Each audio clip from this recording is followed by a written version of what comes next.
야! 자지마. 왠지 님이 잘 것 같아서 미리 얘기했어. 각부터 저기 락까지 뭐 하셔야 되냐면은 일단 이론 혹은 현상에 대한 거 먼저 적으시고 맞은 사람도 적어봐. 그거 발견한 사람 이름 한번 다 적어봐. 해야 돼. 가가 발견한 사람이 이게 먼저 떠오르는, 왜냐하면 얘는 자기 이론도 자기 이름을 딴 거다 보니까 사실 허블 법칙이죠. 그래서 사실 가를 봤을 때는 사람 이름 먼저 떠오르는 게 정상입니다. 허블 법칙을 굳이 풀어서 또 설명을 하자면은 이거는 존재하고 있는 모든 은하들의 무슨 편의, 은하들의 적색 편의 현상을 허블이라는 분이 관측을 해내셨다, 뭐 이런 내용이에요. 알고 있었어야 되죠. 나는 이론 이름 뭐라 그래? 맞춘 사람들 말해봐.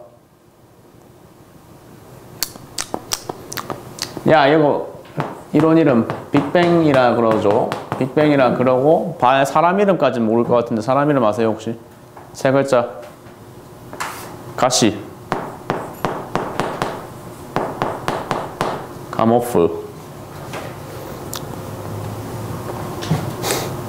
이것도 사람 이름은 모를 거고 아마 이론 이름은 적으셨을 것 같은데 정상우주론이죠.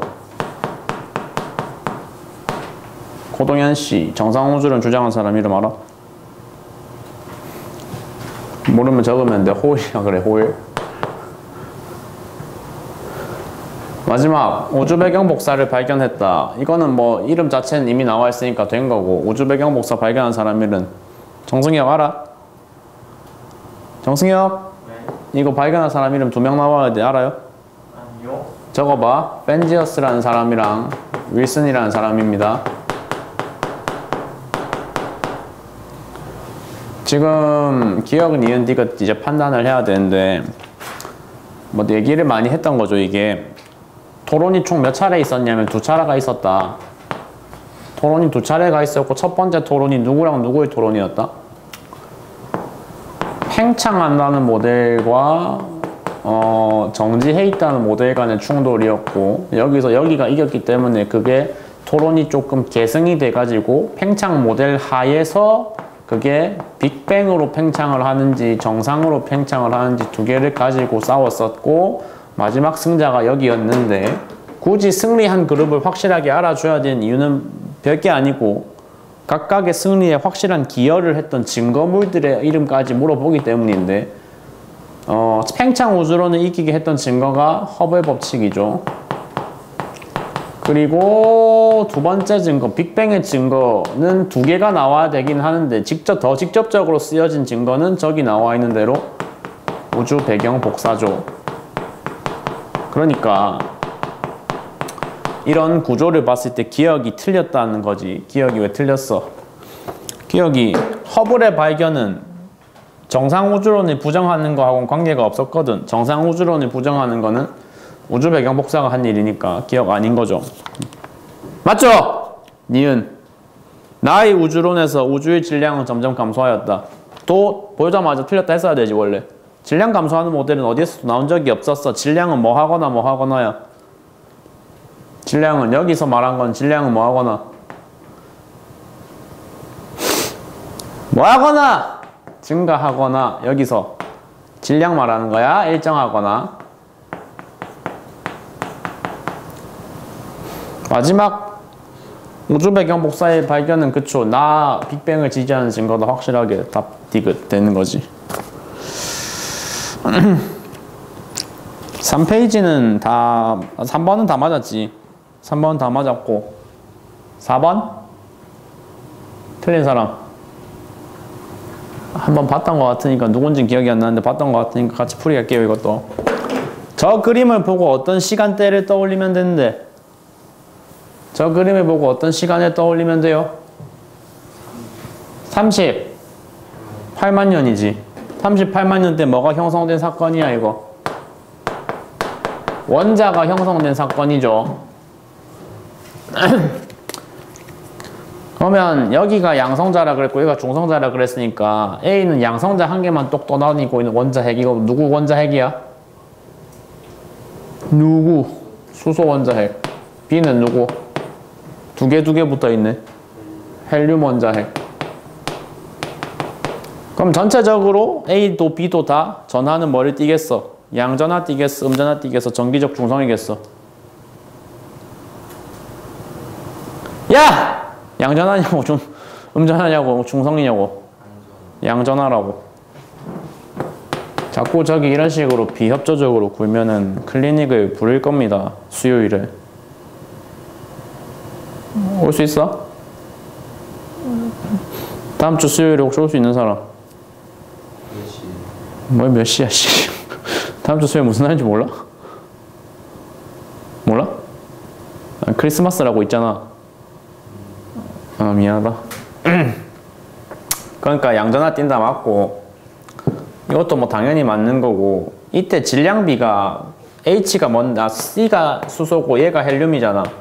질량비라서 틀린 거죠. 질량비는 몇 대 몇이었어요? 3대 1이었는데 그렇다고 12대 1이 0 말도 안 되는 숫자냐? 그건 아니죠. 이거는 뭐냐면 개수비였거든. 개수비. 질량비가 아니고 뭐와 뭐의 개수비가 12대 1이었어. 여기서 살짝 헷갈릴 거야. 아직 제대로 머리에 안 들어가 있으면 뭐랑 뭐해? 개수비가 12대 1이었다고.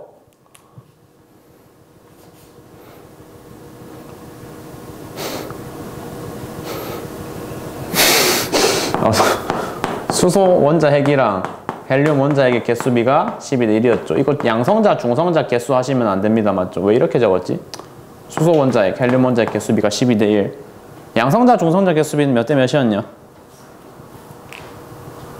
7대 1이었다. 이거 몰랐으면 한 번 더 적어놔봐.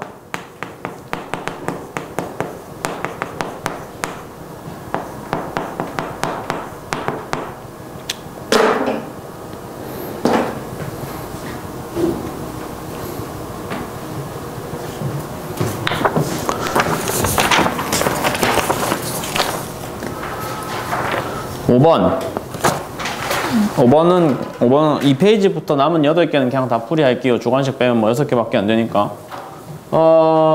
가가 누구의 원자 모델이죠?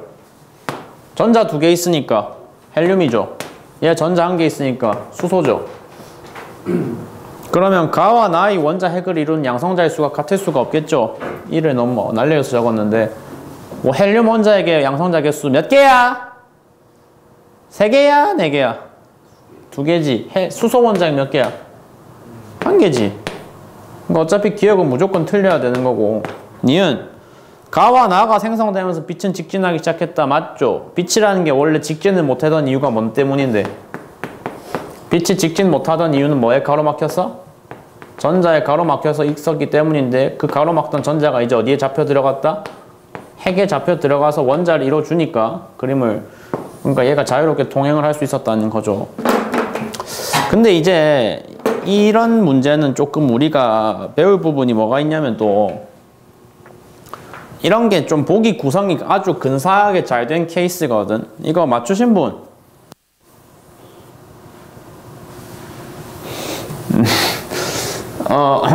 이게 보기 구성이 잘 돼 있다는 걸 제가 지금 어디를 보고 하는 얘기인 거냐면요.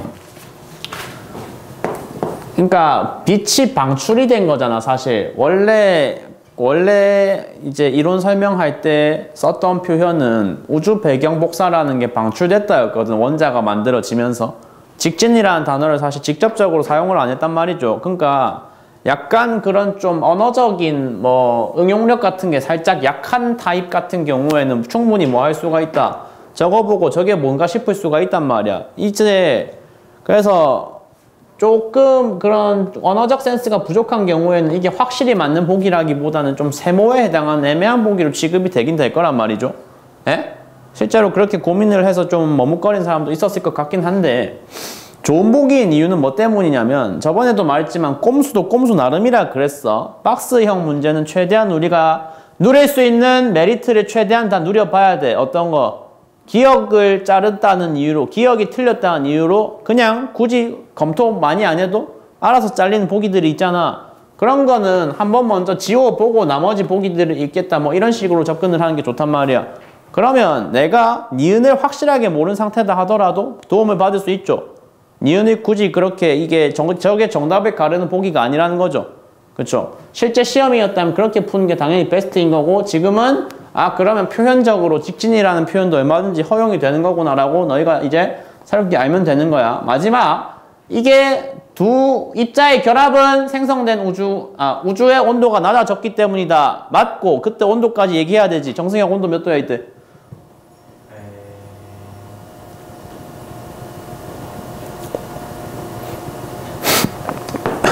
모르겠으면 저희 모른다고 말하지 뭐. 3000 켈빈이야. 맞죠?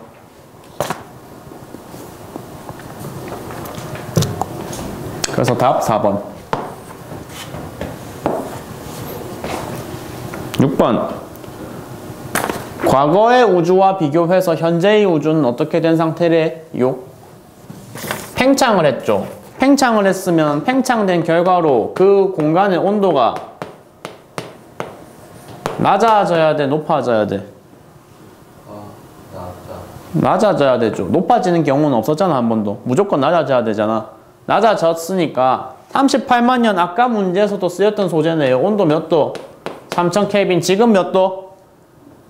지금 몇 도? 200? 야, 배고파서 예민해서 소리 지르는 거거든. 빨리 좀 대답 좀 해봐. 몇 도? 2.7 켈빈이야.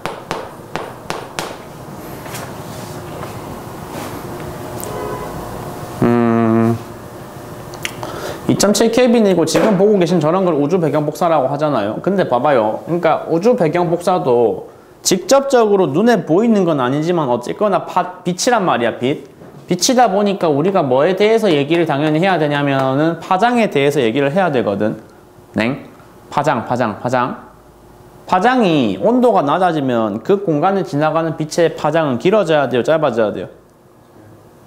길어져야 돼요. 그러니까 지금 형태가 그렇게 보여주고 있잖아.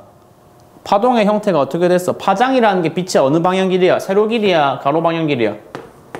이거 가로 방향 길이거든. 그러니까 빛의 가로 방향 길이가 지금 가에서 나로 바뀌면서 늘어났다는 거를 그림이 명확하게 보여주고 있잖아.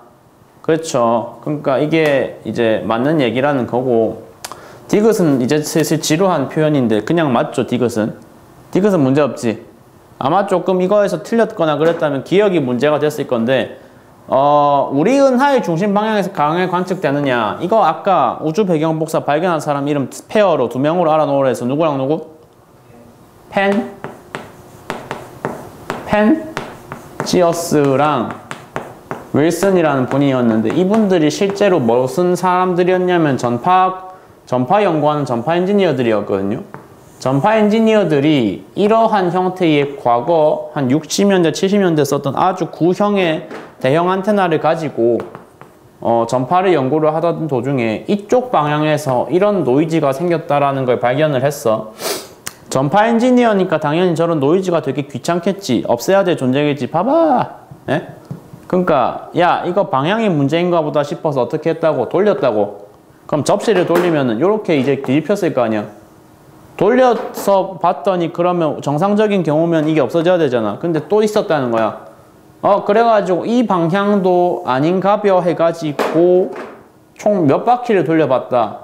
360도를 싹 다 10바퀴 이상 돌려봤는데도 불구하고 계속해서 뭐가 됐다? 노이즈가 안 없어지고 계속 있었다. 그러면 논리적으로 봤을 때 이 노이즈는 어디에 존재하고 있다?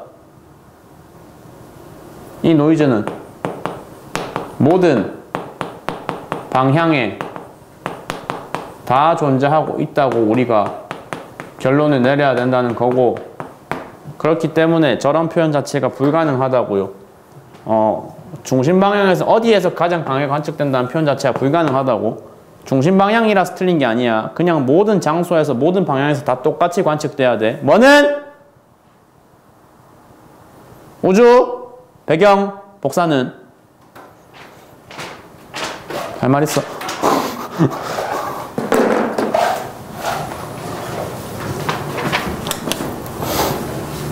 7번은 맞춘 사람, 틀린 사람. 배고프다. 7번은 뭐 딱 그러면 지각하신 분 제외하면 반반인데, 이거 틀렸어도 일단 확실하게 했어야 되는 건 뭔데요? 스펙트럼들 이름 종류는 확실하게 구분을 다 했었어야 됩니다. 가를 무슨 스펙트럼이라 그래요? 연속. 나를. 가, 다를 써놓은 다음에 이것도 그러니까 마찬가지인데 맞추신 분들은 잘 하셨긴 했고 저는 솔직히 이게 살짝 기억 보기가 좀 불친절했다고 생각을 하거든요. 왜냐하면 고온의 물체에서 방출되는 이라는 표현은 사실 두 군데 다 걸릴 수 있어. 어디에 걸릴 수 있어? 일단 당장 방출에는 당연히 걸릴 수 있는데 사실 이거 연속에도 걸릴 수 있어. 그냥 고온의 과온에서 다이렉트로 아무런 필터 방해 없이 그냥 방출되면은 걔가 연속 스펙트럼이 맞으니까 실제로. 근데 그렇기 때문에 얘도 마찬가지로 뭐냐면 살짝 애매하게 느껴질 수 있는 보기인데 이것도 나름대로 구성을 봤을 때 보기 구성을 봤을 때 나름대로 배려를 좀 해줬다는 거예요. 왜? 누가 무조건 틀렸으니까. 니은이 무조건 틀렸잖아. 그지? 흡수랑 관계없지. 흡수랑 관계없지. 그러니까 여기서도 마찬가지로 꼼수도 꼼수 나름 메리트 누릴 건 누려야 된다. 니은이 아니란 이유로 2, 4, 5가 다 잘리고 아까랑 마찬가지 구조로 그래서 기억을 그렇게 심각하게 고민할 필요까지는 없다 이거죠. 물론 지금은 이제 스터디를 하는 단계니까 애매하긴 한데 뭐 그러면 선지 구성을 봤을 때 그렇구나. 그러니까 사실 표현 자체가 저럼 좀 문제가 되긴 하고 내가 몇 번 자랑 쪽으로 말했던 그 백신고 그 사례 있죠? 그 사례 비슷하게 살짝 걸리려면 걸 수 있는 그런 보기이긴 해요 이런 거. 근데 뭐 지금은 보기 구성 덕분에 문제가 없어지는 거고 디귿이 또 문제죠. 디귿은 스펙트럼이 다르죠. 나와 다가 다른데 그 다른 이유가 사용한 물질이 서로 다르기 때문이다. 맞아 아니야? 아니지. 확실히 아니지. 확실히 아닌 근거가 뭐야? 위아래 비교해 봤을 때 이게 지금 좀 흐린 이미지여서 좀 아쉽긴 한데 그림 보시면 확실하게 드러나잖아. 위아래 비교해 보시면 뭐가 확실하게 다 겹쳐? 선의 위치가 다 겹치잖아. 그러니까 100% 나다는 같은 물질이라는 거죠. 다른 것은 다른 이유는 그러니까 물체를 이루는 구성 입자가 달라서가 아니고 다른 이유 때문인데 다른 이유가 뭐야? 그냥 되게 단순하게 애초에 얻어낸 방법이 달랐기 때문인 거죠. 맞죠? 답 몇 번? 1번. 8번. 8번에서도 혹시 뭐 틀리신 분들은 기억이 안 나서 틀렸을 수는 있을 것 같아. 기억이 안 나서. 근데 기억이 안 난다는 건 그러니까 A 힘이 뭐였지, B 힘이 뭐였지 이걸 좀 헷갈렸을 수 있는데 이제는 헷갈리면 안 돼요. 알겠죠? A 그냥 중앙으로 이유 없이 당기는 저 힘을 뭐라 그래? 두 글자로. 중력이라 하고 B를 뭐라 그래? 바깥으로 나가려는 힘, 내부 압력이라고 하죠. 주계열성 상태라는 건 저 두 방향의 힘이 서로 머리르고 있는 상태를 주계열성이라 그래? 맞춘 사람? 틀렸냐? 맞췄어? 그럼 말 좀 해봐. 중력이랑 내부 압력이 서로 뭘 이루어야 돼? 평형을 이루어야 되고 그 평형을 이루는 상태를 지칭하는 정식 용어를 뭐라 그랬냐면 이런 거를 정력학적 평형이라 그랬어.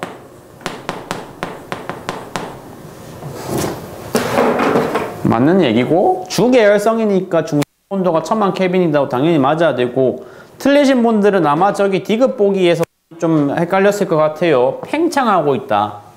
이게 지금 주계열성이라고만 나와 있지 질량이 뭐 태양만 하는지 태양이 10배인지를 안 써줬잖아. 그렇기 때문에 다음 단계가 정확히 누군지 모르겠어. 정확히 모르지만 확실한 건 거성 단계를 무조건 밟아야 된다는 거 아니야.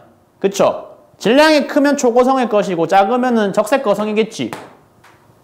어떤 단계든지 간에 거성이 된다는 건 주계열성에서 뭐가 된다는 거야? 팽창한다는 거 아니에요. 그러니까 이것만 보고 이것 때문에 이 이미지 때문에 이게 맞겠다 생각을 했을 수는 있어. 그렇게 오답을 했으면 이해할 만한 오답인데 뭐가 문제야 또? 이게 아니라는 거야. 그냥 팽창 자체가 틀렸다는 거야. 팽창되는 건 나중에 뭐가 다 끝나고 나서 수소 핵융합 다 끝나고 나서 일어나는 일인 거고 주계열성 상태에서 제일 중요한 거는 이거니까 이 성질에 의해서 부피도 계속 뭐 해야 돼? 일정하게 유지되어야만 된다. 는 게 주계열성의 또 제일 중요한 특징이거든요. 맞죠? 그래서 아니다. 말 나온 김에 그래서 이런 거 풀이할 때 한 번에 이제 최대한 기회를 살려서 연계해서 알아놔야 될 걸 쭉 읊을 수 있으면 됩니다. 주계열성은 한 별이 자기 생애 주기에 몇 %를 보내는 구간?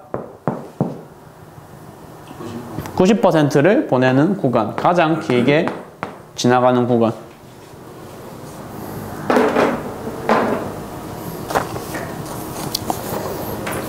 8번 했고 3번이죠. 그래서 답.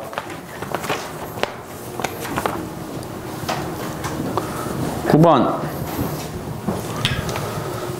이거는 뭐 혹시나 틀리셨다면 나한테 살짝 따질 만한 여지가 있는 게 뭐가 있냐.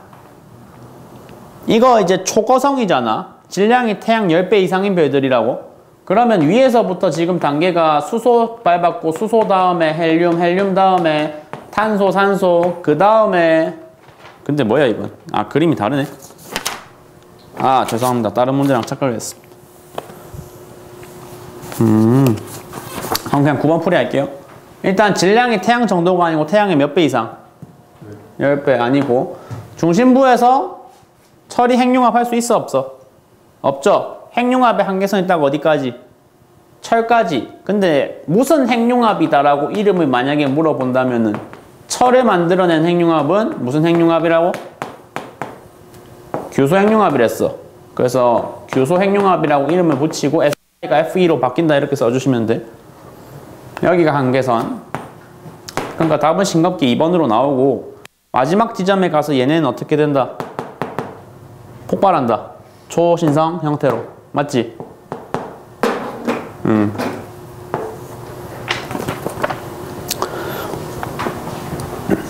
그럼 뭐 주관식은 그냥 답을 불러드린 거니까 괜찮을 것 같고 11번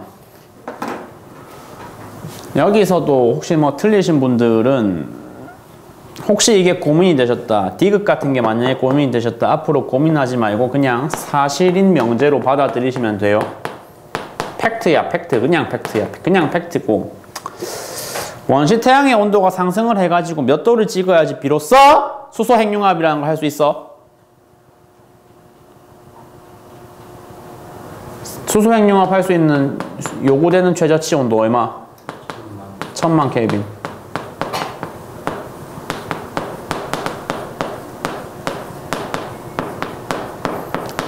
뭐 번외로 알아놓으면 좋은 거 태양 현재 온도 몇 도일까요?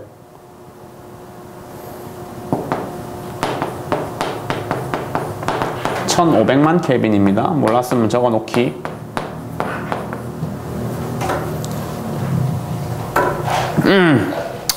자, 가에서 원시 원반은 태양계 성운이 회전했기 때문에 탄생했다. 이거는 뭐 일반적으로 맞는 말이야. 예? 맞죠? 뭐 아니고 혹시 뭐 물어볼 거 있어요? 기억에? 아니죠?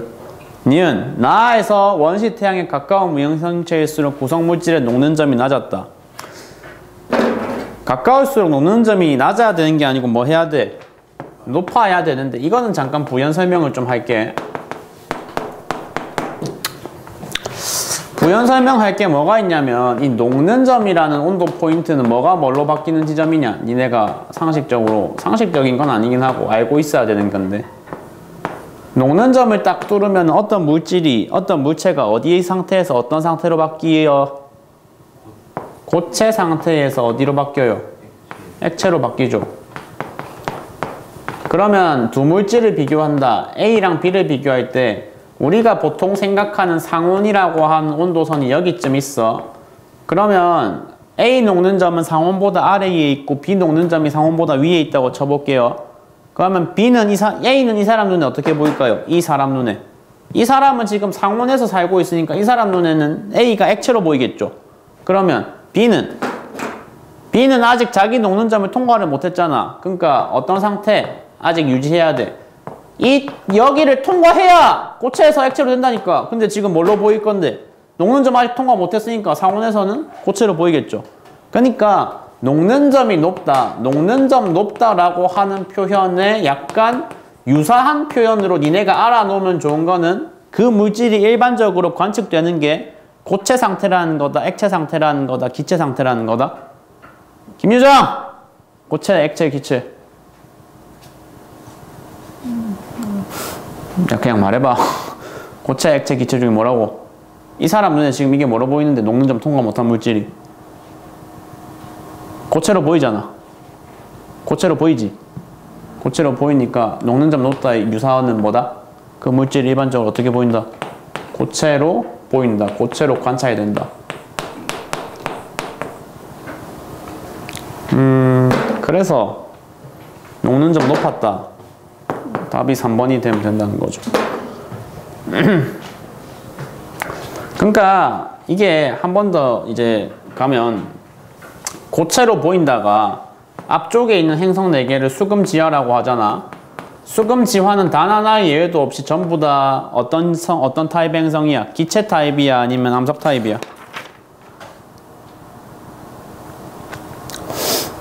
배고프다고. 기체 타입이야? 암석 타입이야? 뭘 고개 끄덕여. 암석 타입이죠. 그리고 뒤쪽에 있는 목토천에는 뭐 암석이니까 볼 것도 없이 고체일 거 아니야. 목토천에는 싹 다 기체잖아. 그러니까 일반적으로 고체로 보이는 그룹이 따라서 녹는 점이 뭐 한 거다 더 높은 거야. 무슨 말인지 알겠지 이거?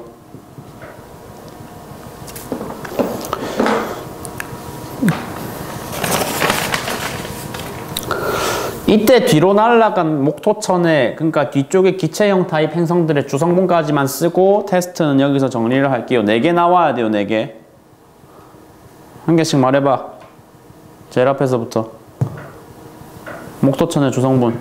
기체형 행성 주성분. 오, 수소. 또 뒤에.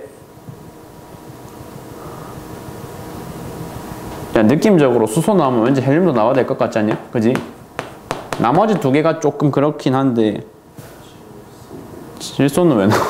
수증기랑 창의적인 시도 좋았어. 수증기랑 메테인 나와야 돼.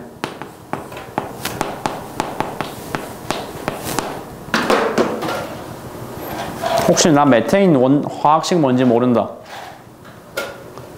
뭔데? 아씨. CH4 적어줄래?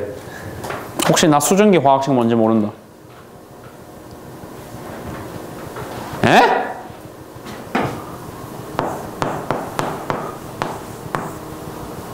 물인데요? 물이라고. 물 끓인 게 수증기 아니야.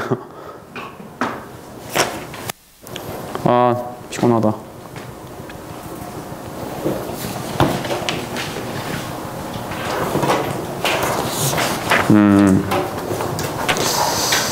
테스트지는 제가 나중에 브레이크 타임 가질 때 한번 가져가도록 하겠습니다.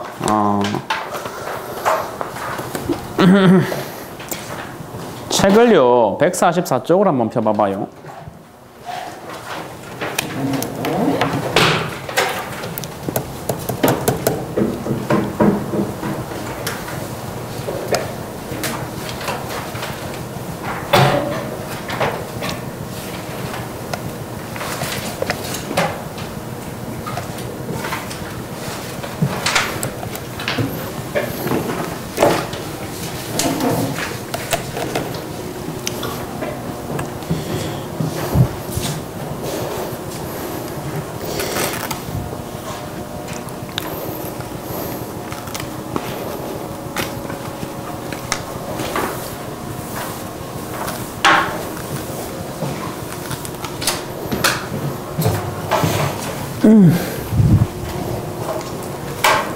방금 그거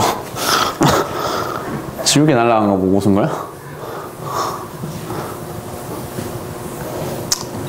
저희가 왜 갑자기 이렇게 점프를 쫙 했냐면 이제 조금 천천히 나오고 있는 구간이다 보니까 그지?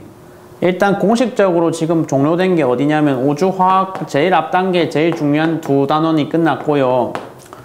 그 다음이 무슨 단원으로 이어지냐면 통과의 구성이 시스템이라고 하는 희한한 대단원으로 가서 시스템 3개를 이제 동시에는 아니고 각각 좀 자세하게 분석을 하겠다 이건데, 지구 시스템, 우리가 발 딛고 살고 있는 이 공간에 대한 얘기 좀 자세하게 하고, 두 번째로 자세하게 하는 게 역학적 시스템이라는 단원입니다.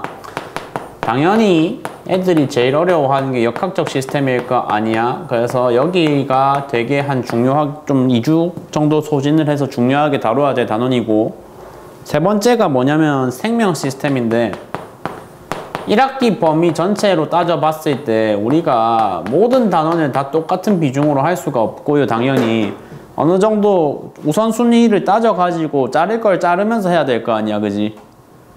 이 중에서는 제일 그러면 희생될 만한 애가 누구냐면, 여기 희생하는 건 말이 안 되고, 그럼 나머지 애들 중에 봤을 때 이것도 절대적으로 가져가야 되는 거단 말이죠.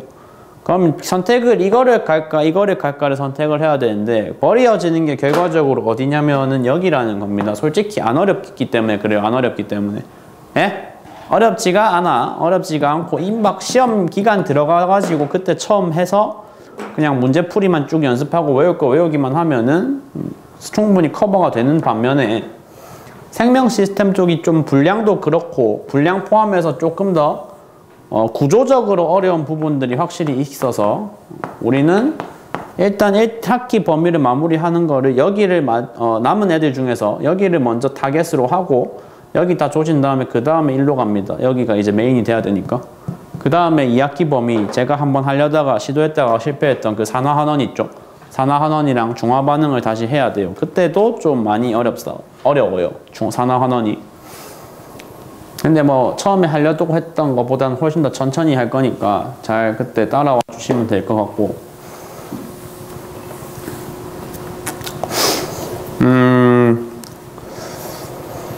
되게 지금 간결한 슬라이드가 그래서 지금 띄워져 있는데, 144쪽이 솔직히 이 생명 시스템이라는 게 외울 게 좀 있긴 있어. 암기량이 많은데 그 암기도 암기 나름으로 어떻게 하면은 조금 효율적으로 할 수가 있냐면, 봐봐 좀. 할 수가 있냐면, 이유 같은 거, 이유, 목적, 기능 이런 거를 좀 말이 되게 갖다 붙이면서 나름대로, 그게 꼭 과학적으로 말이 될 필요는 없어요. 그냥 니네한테 말이 되면 되겠지. 본인에게 말이 되는 이유와 목적과 기능을 갖다 붙이면서 좀 줄줄 꿰듯이 외우는 게 암기 효율 면에서 훨씬 더 높은 효율을 달성할 수 있는 방법이라고요. 알겠죠? 그래서 그렇게 볼 수 있는 관점에 대한 얘기를 좀 할 겁니다. 관점에 대한 이야기. 당장 그래서 세포라는 것도 뭔가를 생산을 하는 게 주 기능과 주 목적이라는 거고, 당신들이 시험 쳤던 내용은 이거잖아. 그러니까 저게 주 기능 아니라는 거야. 저거는 어디까지나 세포 분열이라는 거는 새 세포 있잖아. 새 세포. 세포도 언젠간 늙을 거니까 몸에 있는 세포는 언젠간 갈아치워야 할 때가 오거든. 어떤 세포 A가 있어. 이 세포가 활동 신나게 하다가 늙어서 쪼글쪼글해지고 기능도 예전만 못하다 그러면은 이거 이제 없애고 그 자리를 새로운 세포로 대체를 해야 되는데, 그 새로운 세포로 대체하는 과정이 뭐라고? 그게 체세포 분열인 거라고? 감수 분열은 뭐 이거랑 무관하게 매우 특수한 케이스였죠. 그냥 그거는 목적이 뭔데? 뭐 만드는 목적이었어? 감수 분열은 생식세포 만드는 목적이었잖아. 그러니까 그런 것들은 어디까지나 자손 번식이라는 특수한 경우, 그리고 이 새로운 세포로의 대체라는 일반적인 경우는 약간 그냥 뭐라 해야 될까요? 서브 느낌으로. 그러니까 세포의 주기능이 아니라는 거고, 아까 표현 자체를 뭐라고 했냐면, 체세포 분열이 일어나야 되는 이유 자체가 낡은 세포이기 때문에 기능을 제대로 못 채서 교체하는 거라고 했단 말이야. 그러니까 거기서의 그 기능이 그럼 뭔데라는 얘기가 나와야 된다는 거고, 그 주기능을 앞으로는 어떻다라는 관점을 가져주셔야지 통화 공부를 하시는 거냐면은 단백질 생산이다라고 관점을 앞으로 되게 좀 잘 세워주셔야지 통합과학을 공부를 할 만큼 했다라고 얘기를 할 수가 있다는 겁니다. 단백질 생산입니다. 단백질 생산. 그러니까 단백질이라는 게 중학교 범위에서는 단순히 그냥 뭐 탄단지의 일부다. 그래가지고 3대 영양소 중에 하나로서 뭐 라이페이스에 쪼개지고, 아니 라이페이스 단백질은 펩신에 쪼개지고 또 어디에 쪼개지고 뭐 아밀라스에 쪼개지고 그런 애구나. 아밀라스가 아니고 자꾸 약간 펩신에 쪼개지거나 무슨 트립신에 쪼개지거나 그런 영양소구나 라고 그냥 영양소 중에 한 개고 고기나 계란에 풍부하다 이렇게만 외우고 넘어갔단 말이야. 근데 실제로는 이제 이 3대 영양소 사이에도 나름대로의 위계질서라는 게 있어. 위계질서. 셋 중에 누가 제일 중요하냐? 다 필요 없고 얘가 압도적으로 중요해. 막말로 탄수화물 지방 안 먹으면 살 수는 있어. 조금 애로사항이 많을 뿐이지만 살 수는 있다고. 근데 단백질 안 먹으면 진짜로 죽어. 죽는데 단백질이 그래서 약간 인간을 비롯한 모든 생명체에서 굉장히 중요한 기능을 하는 영양소라고 지금부터 관점을 가져주시면 된다는 거죠. 이번에 뭐 딴 얘기긴 한데 노벨 화학상 받으신 분 누군지 알아요? 이름? 맞추면 쉬는 시간 줄게. 노벨 화학상 받은 사람 이름. 에우씨. 노벨 화학상 받으신 분 이름이 허사비스라는 사람이 받았는데 얘가 누구냐면 화학자가 아니고 AI 연구가거든. 옛날에 지금으로부터 대략 8년 전에 뭐 한국에서 이세돌이라는 분하고 컴퓨터하고 붙은 적 한 번 있잖아요. 그때 그거 만드셨던 분입니다. 그러니까 그때는 바둑 인공지능이었고 이번에는 버전을 바꿔가지고 뭐를 출시해서 화학상을 앞이 받은 거냐면 이번에 출시했던 거는 단백질 구조 예측을 전문적으로 해주는 AI를 개발을 해가지고 정말 획기적인 생화학에서의 연구 분야를 확 넓혀줬다. 뭐 이런 공로를 인정받아서 사실 본인 자체는 화학하고 1도 관련이 없는데도 불구하고 받으셨단 말이에요. 그러니까 요새 세상에서 점점 갈수록 점점 누구의 중요성이 커지고 있다. 단백질의 중요성이 커지고 있다라는 거죠.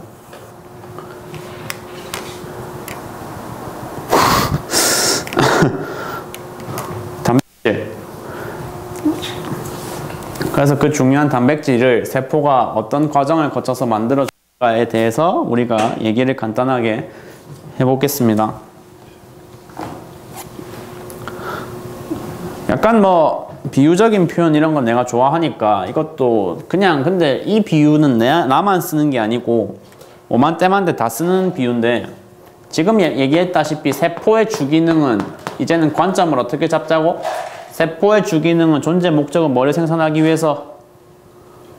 단백질 생산하기 위해서라고 했단 말이야. 그러면 생산이라는 과정은 지금부터 내가 얘를 그러면 단백질을 생산하기 위한 공장으로서 관점을 잡아보겠다.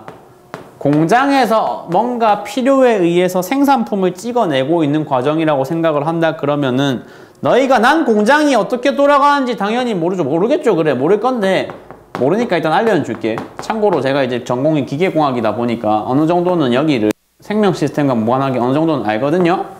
그러니까 어느 타입의 공장이든 일단 뭐부터 해야 돼? 당연히 설계하는 팀이 있어야 돼. 설계팀에서 설계를 해가지고 만들어낸 물건이 설계도겠지. 그지? 그럼 설계도를 어디에 토스를 해줄까? 생산팀에 토스를 해줘야 돼. 그럼 생산팀에서 설계도를 받으면 열심히 생산을 해가지고 물건을 만들어낼 거란 말이야. 생산품이 있을 건데 니네가 뭐 공장 사장님이라고 생각을 해봐. 생산품 만들었어. 만들면 바로 뭐 해야 돼? 팔아야 되는데 팔려면 뭐 해야 돼? 내가 만드는 게 솔직히 그럴 리는 없겠지만 뭐 이재용이라고 감정이입을 해봐. 내 공장에서 반도체 만들잖아. 반도체는 팔아야 돼. 근데 주로 사는 장소가 어디냐면 한국에서도 물론 쓰지만 주로 미국이랑 유럽 같은 외국에서 써준단 말이야. 그럼 걔네한테 팔려면 뭐 해야 되는데? 보내야 돼. 보내는 게 중요하단 말이야. 장소가 중요해. 장소가. 이게 기껏 만들어 가지고 어디 처박아 봤자 공장 창고에 박아 놓으면 전혀 의미가 없는 생산품이 된다고. 그쵸? 그쵸? 그러니까 어떤 절차를 그 다음에 밟아줘야 된다. 수송을 해줘야 되고 수송 다음에는 목적이 어디라고? 목적지가 미국이랑 유럽이라고. 그럼 뭐 해줘야 돼? 수출을 해줘야지. 이 모든 절차가 사실은 뭐 세포하고 반도체하고는 1도 관련이 없을 것임에도 불구하고 나름대로 이 비유가 들어맞도록 구조가 그렇게 짜여 있다는 거죠. 그래서 지금부터는 그 세포 소기관이라는 거, 세포라는 공장 내에 존재하고 있는 각각의 팀들의 이름이 어떻게 가져가게 되는가를 먼저 니네가 받아들여 주시면 되는 게 있어요. 바로 적을게. 설계팀에 해당하는 자리를 핵이라고 그러고 생산팀에 해당하는 자리를 리보솜이라 그래. 아마 교재에는 라이보솜이라 나와 있을 건데 일단 리보솜이라 씁시다. 당장 뭐 교육과정이 바뀌었다고 해서 내년부터 학교 현장에서도 저거를 라이보솜이라고 부를 것 같진 않거든요. 너무 발음이 어색해서. 네? 운송을 저는 수송이라고 썼는데 수송이나 운송이나 뭐 그게 그거죠. 이걸 담당해 주는 게 소포체라고 하는 장소고 마지막 수출을 해주는 게 골지체라고 하는 장소야. 쓸 필요 없을 것 같아. 아, 그쵸. 옆에, 그러니까 표 옆에 설계다, 생산이다, 운송이다, 수출이다, 뭐 그건 써놔. 이 단어 자체는 다 있으니까 그 교재. 마지막이 아니죠. 발전에 해당하는 팀이 어디냐 하면 미토콘드리아입니다. 미토콘드리아.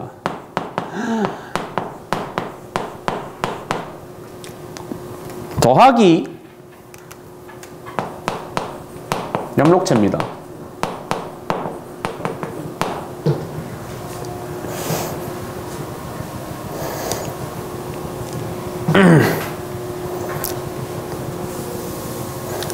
공장 오너야. 공장 오너면은 당연히 공장에 모두 고용해야 돼. 내가 기껏 돈 들여서 만든 비싼 물건들 가져가지 못하게 경비들 세워야 될 거 아니야. 그러니까 어느 정도 공장 내부에 그 물질 출입을 조절해주는 파트가 있어야 되는데 그거를 세포막이라고 불러. 세포막 플러스 세포벽이라고 있어.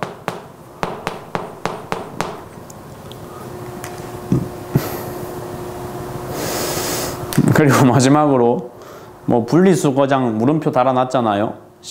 약간 뭐 컨셉 비슷하다 이건데 공장도 마찬가지로 생산을 하다 보면 여러 가지 노폐물 같은 게 쌓일 수 있잖아. 그런 노폐물, 산업 폐기물들 적절하게 보관했다가 버릴 수 있는 장소가 필요한데 그런 장소를 우리는 액포라고 부릅니다. 노란색으로 적은 건 근데 뭐냐면 지금 플러스라고 적었잖아. 플러스. 얘들은 약간 옵션 느낌이야. 옵션. 무슨 옵션이냐면 세포 종류가 크게 쪼개보면 뭐랑 뭐로 나뉘어진다는 게 사실은 니네가 중학교 단계에서부터 올라온 유구한 전통이었어. 세포라는 게 타입 2개. 뭐 아니면 뭐. 뭐 아니면 뭐.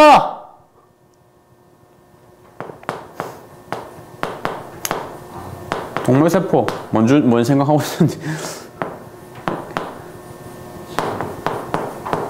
식물세포. 자꾸 저기 소리 지르면 밖에서 혼내는 걸로 오해할 수도 있잖아요. 좀 해라 좀. 야, 다른 학원 가서는 좀 말이나 대답 같은 거 하지 다. 거기서도 다 이렇게? 그럼 어쩔 수 없고. 어디서 말하는데? 아니 근데 쟤는 여기서도 말 좀 하는 편이긴 하니. 그러니까 내가 마지막에 5단원 시험 쳤을 때도 세포벽이라는 존재는 들었지. 세포벽은 어디에만 있는 걸로 들었어? 동물세포에 있어 없어? 없고 염록체도 마찬가지야. 염록체도 얘가 그거 해주는 기관이야. 광합성이라는 걸 해주는 기관이고 당연한 얘기지만 동물은 광합성 할 필요가 없죠. 없다기보다 못하죠. 하면 사실 좋죠. 못하니까 그것만 식물세포만 독점적으로 가져갈 수 있는 옵션으로서 존재하는 게 염록체라는 거랑 세포벽이라는 거다. 알겠죠?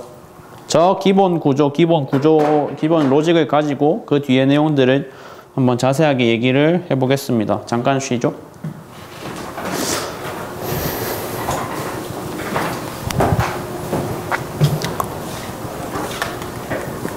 잘 내주느냐 이것도 당연히 좋은 경비로서의 미덕이 될 것이니까 결국 하고 싶은 말이 여기도 생각보다 중요하다는 거야. 솔직히 안 중요한 건 없다고 보아도 돼. 제일 좀 중요도 떨어지는 게 이거이긴 한데 그거 외에는 다 거의 비슷한 비중으로 출제가 된다고 봐셔도 크게 상관이 없을 것 같습니다. 알겠죠? 그러면 그런 구조를 알아놓은 상태로 우리는 기본 내용을 먼저 하고 나서 암기가 결국 목적이긴 한데 우리는 그 암기를 구조적으로 하자고 처음에 컨셉을 얘기를 했죠. 지금 그 순서로 딱 접근을 할 거야. 일단 모든 생명체라는 거는 엔딩 포인트가 개체라는 단계에서 나야 돼. 하나의 독립된 생명체를 지칭하는 단어를 개체라고 하거든. 개체에 도달하기 위해서 앞쪽에 밟아줘야 되는 단계들이 세포, 조직, 기관, 개체 뭐 이런 순서인데 이게 생명체의 기본 구성이죠. 기본 구성이고 세포라는 단계를 우리는 또 뭐라고 부르냐면은 모든 생명체의 기본 단위라고 부르죠. 기본 단위. 근데 이제 이거를 관점을 뭐로 보자는 거냐면 세포라는 거를 하나의 독립된 공장으로 보자고 지금 계속 얘기를 하고 있단 말이야. 공장. 그러니까 비유적인 표현을 떠나서 진짜로 세포는 객관식 시험에서 무지 자주 물어보는 표현인데 이거는 그 자체로 하나의 독립된 생명 시스템인가? 라는 질문 되게 많이 하거든요. 이 질문에 대해서 대답을 맞다고 하면 될까요? 아니라고 하면 될까요? 이거는 관점에 대해서 얘기를 하는 거니까 앞으로는 이거 맞아요 라고 얘기를 하시면 돼요. 독립적인 생명 시스템이다 라는 얘기는 독립적인 뭐가 가능하다? 생명 활동이 가능하다는 얘기야. 알겠지? 그러면 기본 구조에서 출발을 해가지고 어디로 발전을 할 거냐면 조금 더 디테일하게 크게 쪼개봤을 때 동물이라는 타입이 있고 식물이라는 타입이 있으면 각각의 단계에서 식물에는 없는데 동물에는 독립적으로 있는 단계 그리고 동물에는 없는데 식물에는 독립적으로 있는 단계가 하나씩 있다는 것 정도 좀 지엽적으로 알아놓으시면 됩니다. 그리고 또 자주 나오는 질문 중에 한 개가 이런 건데 조직과 세포의 관계 그리고 조직과 기관의 관계 이것도 자주 물어보거든요. 질문을 다른 걸로 바꾸고 일단 너희가 앞으로 관점을 바꾸는 과정이니까 그냥 또 역시 사실로 받아들여 주시면 되는 정보 중에 뭐가 있냐면 조직은 모양과 기능이 유사한 세포들의 모임이야. 하나의 세포가 이렇게 생겼으면 이런 애들 똑같은 것들이 굉장히 많이 모여 있는 게 누구의 상태다? 조직이라는 거의 상태다. 제가 그림을 좀 못 그려서 죄송한데 아마 뒤에 문제를 풀다 보면 더 적절한 그림이 나올 겁니다. 그때 다시 내 말을 반복해서 할게요. 텍스트로 일단 전달을 하자면 조직은 모양과 기능이 유사한 세포들의 모임이야. 근데 여기서 베리에이션으로 질문이 이렇게 나와. 야, 그러면 기관은 역시 모양, 기능, 유사한 조직들의 모임이지? 라는 질문이 자주 나오거든. 이거는 대답을 뭐라고 하시면 될까요? 이거를 아니라고 하시면 돼요. 지금 뭐 단적으로 저기 기관의 예시로 나와 있는 게 심장이라는 게 나와 있으니까 심장이라는 게 이렇게 생겼다고 가정을 할 때 뭐 중학교 2학년 때의 기억을 잠깐 되살려봐. 여기 뭐라 그랬어? 심방 심실 나눠가지고 구역 4개 쪽에서 외웠을 거 아니야. 그지? 아래쪽 이거 뭐라 그래? 아니 일단 방이랑 실이랑 구분할 때 실이 아래쪽이야 위쪽이야? 가운데가 어딨어? 실은 아래쪽이야. 실은 아래쪽이고 이거는 뭐 당장에 니네 시험에 직접적으로 안 낼 거란 보장은 없어요. 사실 학교 스타일마다 다르니까. 여기서 좌우 구분하는 요령 알죠? 심장은 니네가 보는 거랑 반대 방향이잖아. 그래서 여기를 우측이라 그래, 좌측이라 그래? 우측이라 그래. 심장은 그렇다고. 그러니까 여기를 우심실이라 했고 여기를 우심방이라 한다. 뭘 우심방이라 한다고! 여기를 지금 뭐 외우실 건 아니고 잠깐 할 얘기가 있어서 쓰고 있어요. 좌심방, 좌심실이라 하는데 그러니까 기관이잖아. 기관. 심장은 누가 봐도 기관인데 기관을 구성하고 있는 조직들이 지점별로 전부 다 똑같은 모양과 기능을 갖추고 있다. 그러면 애초에 뭐가 불가능하다? 심방과 심실의 구분조차 불가능하겠죠. 모양이 확실히 다르잖아. 모양이 확실히 다르고 방이라는 데는 기능이 뭐냐면 이런 식으로 피를 받아주는 게 기능이거든. 실이라는 건 피를 내보내는 게 기능이란 말이야. 기능이 다르잖아. 명확히 기능이 달라. 어디별로, 위치별로. 그러니까 기관은 조직의 유사한 조직과 유사한 모양을 가진 조직의 집합일 수가 없다는 거죠. 이제지. 그러니까 관계 잘 알아야 된다. 이거 잘 물어보는 거니까 이건 적어놔야 돼. 그냥 질문 자체를. 기관은 모양, 기능 유사한 조직들의 모임인가? 아니야. 근데 조직은 모양, 기능 유사한 세포들의 모임인가? 그건 확실해. 그건 팩트야. 적었어? 적어줘. 찍거나. 너 지금 앨범에 이 사진 몇 장 있어? 하나 더 알고 가야 되는 관점이 얘네는 막이라는 게 있고 그 막이라는 게 겁나 중요한 취급을 받는다. 이 얘기를 해야 되거든요. 제가 좀 영어를 잘하나요? 아시다시피. 예? 막을 뜻한 영어 단어 뭐가 있을까요? 혹시 알고 계시는 분? 이거 좀 고급 단어긴 하다. 길다. M으로 시작하는 영어 단어. 야, 그러니까 이런 데 와서 영어까지 배워가면 얼마나 좋냐 이거지. 혹시 이 단어 들어는 봤어? 본 적은 있어? 멤브레인이라는 거? 처음 봐요? 뭐 적을 필요는 없어요. 그런 게 있는데 그러니까 멤브레인이 되게 중요하다고. 그래서 세포막이라는 게 니네가 생각하는 것보다 단순한 껍질 이상의 의미를 지니고 있는 되게 중요한 세포 소기관인데 세포막이라는 거는 세포막을 떠나서 모든 종류의 소기관들이 그래서 막이 있느냐 없느냐가 매우 중요한 분류 기준이 되거든. 기본적으로 막은 일단은 한 껍질이 있는 게 기본 버전일 거니까 일단 우리가 단일막이라고 하는 분류로 가져갈 수 있는 세포 소기관들이 몇 개 있을 거란 말이야. 단일막을 내가 의도적으로 가운데 적었다는 건 위층에는 어떤 막을 적겠다는 얘기겠어? 바로 삼중막으로 가진 않을 거 아니야. 이중막이라고 있겠지. 그러니까 그러면 만약에 단일막을 아래쪽에 썼으면은 단일, 이중, 삼중 이 구조였을 건데 하필 또 단일을 내가 가운데 적었네. 뭐가 있다는 거야? 영중막이 있다는 거지. 단어가 좀 이상하잖아. 그러니까 그냥 막 없음이라고 하면 된단 말이야. 막이 없음. 이것도 단골 출제 요소 중에 한 개입니다. 세포 소기관들이 막을 누가 단일막을 가지는가, 누가 이중막을 가지는가, 누가 막을 아예 안 가지는가가 또 단골 출제 요소인데 그렇다고 얘가 또 막이 없다고 해서 안 중요한 놈이다 그런 건 아니긴 한데 유일하게 없다 보니까 좀 눈에 많이 띄거든요. 그래서 개인적으로 출제 비중이 거의 한 80%는 되는 것 같아요. 어떤 학교 시험에도 무조건 물어보는 내용 중에 하나. 야, 이 새끼 막 있냐 없냐? 없어요. 얘만 없어. 나머지는 다 있어. 알겠지?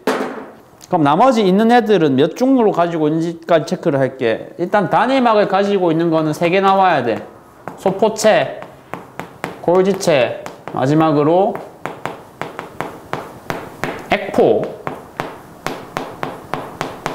이거는 내용이 없을 것 같은데 있긴 있는데 이렇게 정리가 안 돼 있으니까 이 버전으로 다시 적어놔봐. 바로 이중막이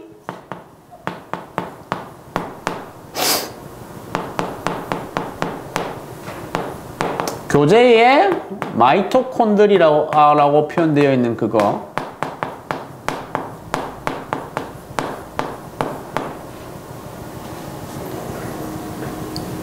야! 찍어라.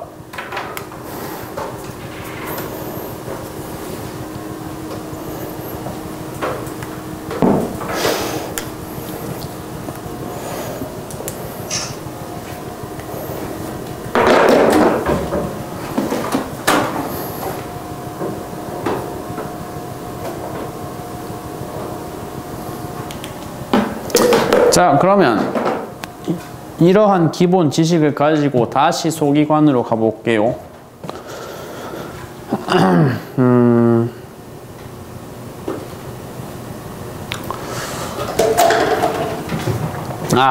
이 표에 있는 내용 독해하기 전에 먼저 이거 한 개 더 얘기하고 갈 거.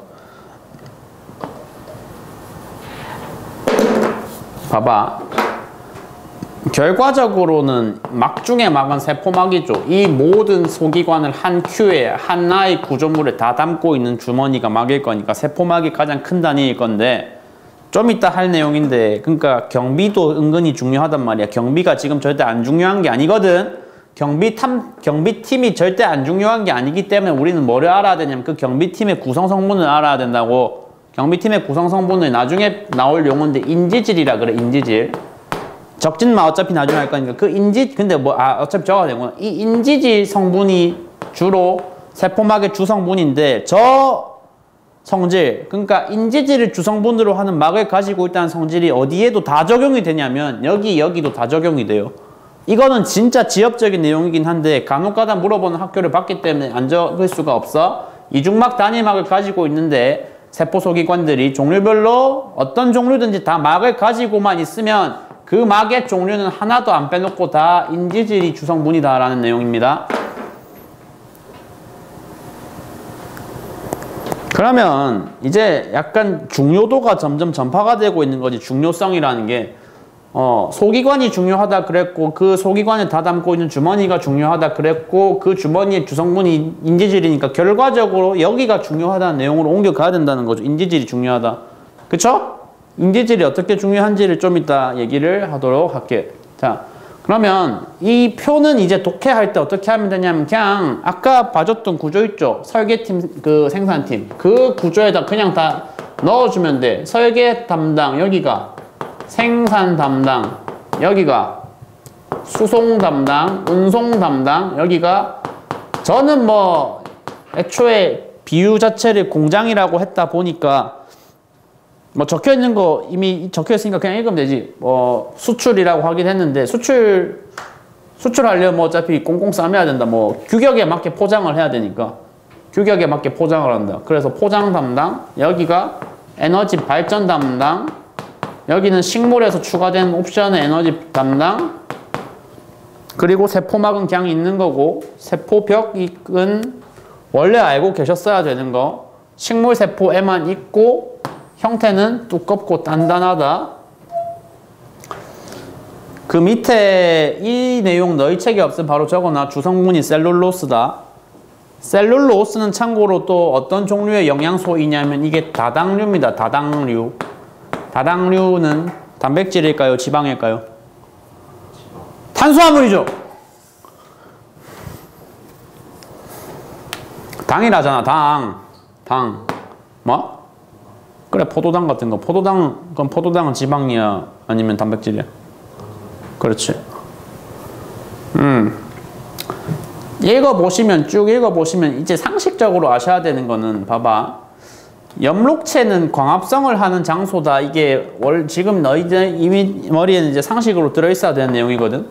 혹시나 여기서 광합성, 화학식, 화학 반응식 얘기할 수 있다 없다? 있다 손. 광합성 화학 반응식 풀 버전으로 얘기할 수 있다. 아쉽네. 할 수 있는 분한테 치킨 드리려고 했는데.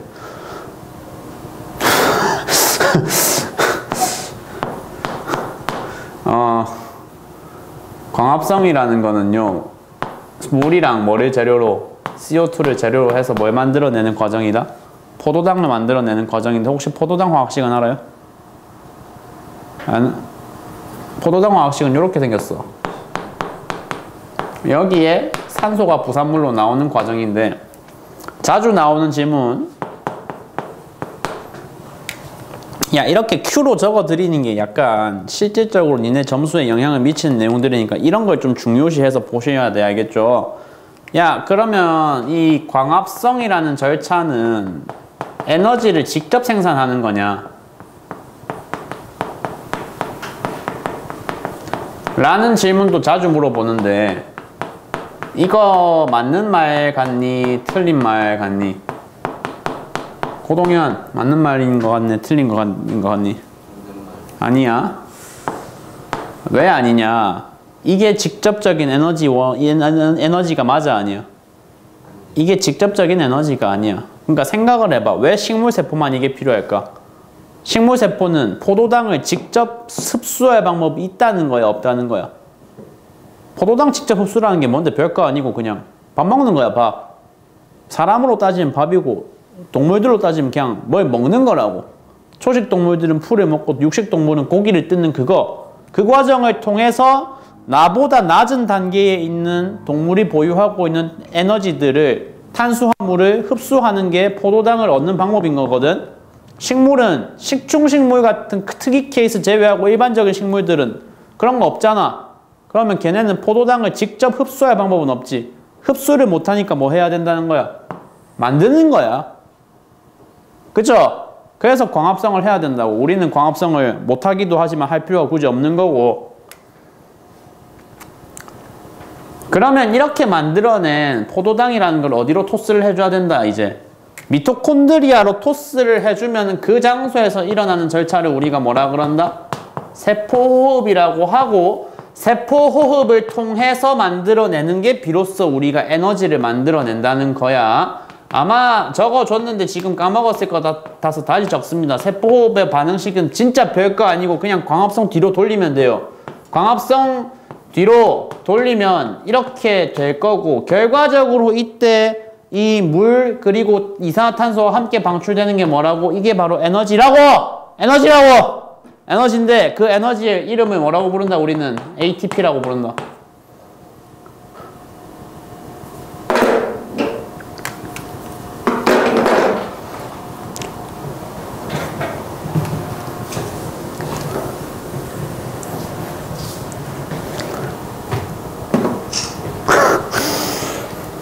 잘못했으면 방금 찍힐 뻔했네. 액포는 좀 안 중요하니까 나중에 문제 풀면서 얘기하는 걸로 할게.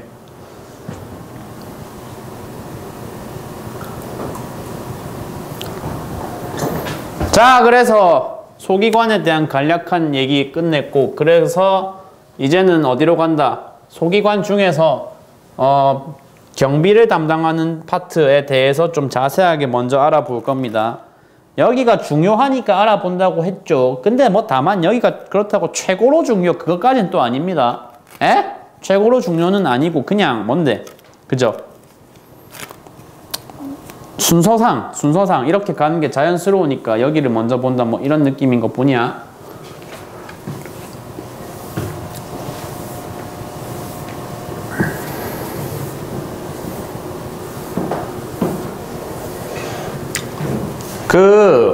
역시 중학교 때의 기억을 잠깐 되살려 보시면 소화계라는 거 배우시면서 시험 치시면서 아마 이런 그림 보셨을 거야.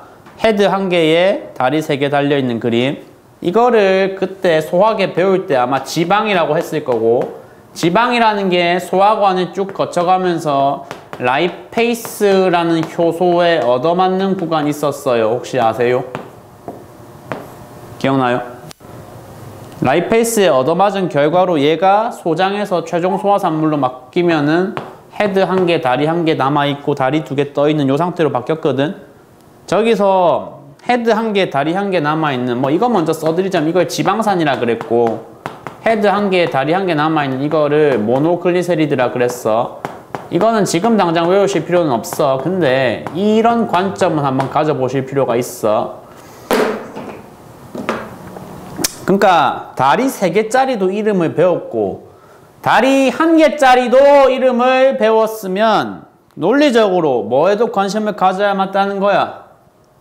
헤드 1개에 다리 몇 개요? 아니 3개짜리에 관심 가져봤고 1개짜리에 관심 가져봤다고. 그래.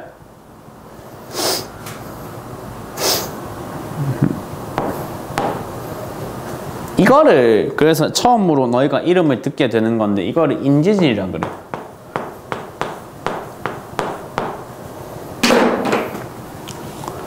이걸 인지질이라 그래. 그러니까 이게 주성분이라고. 누구의 주성분? 세포막의 주성분이라는 거지. 세포막의 주성분인데 요게 어떻게 구조를 이루고 있냐, 세포막에서. 우리가 가로치고 세포막의 구조를 인지질 이중층이라고 불러요. 이중층. 봐봐.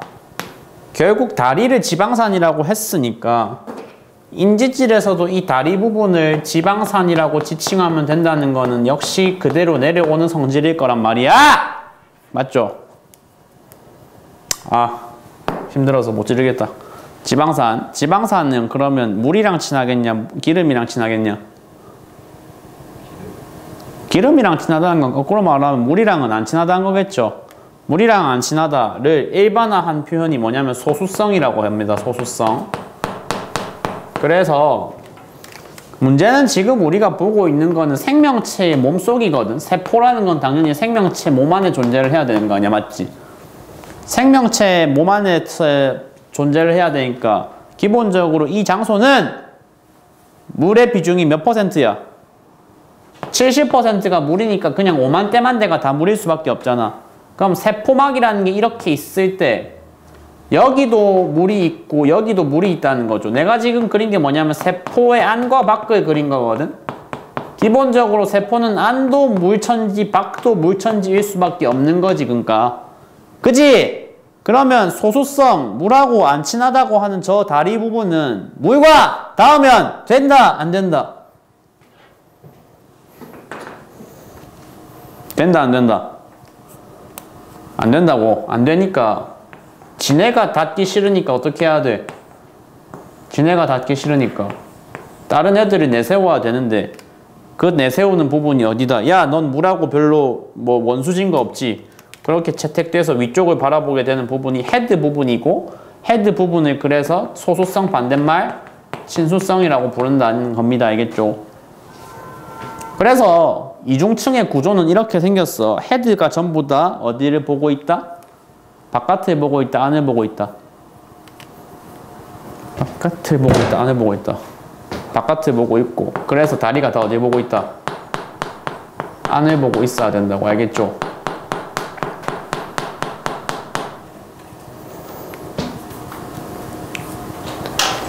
요런 기본 구조를 가진 상태로 이런 덩어리들이 군데군데 박혀있는 게 기본적인 세포막의 형태거든. 저렇게 박혀있는 덩어리들을 우리는 뭐라고 지칭을 하느냐면 막단백질이라고 지칭을 합니다.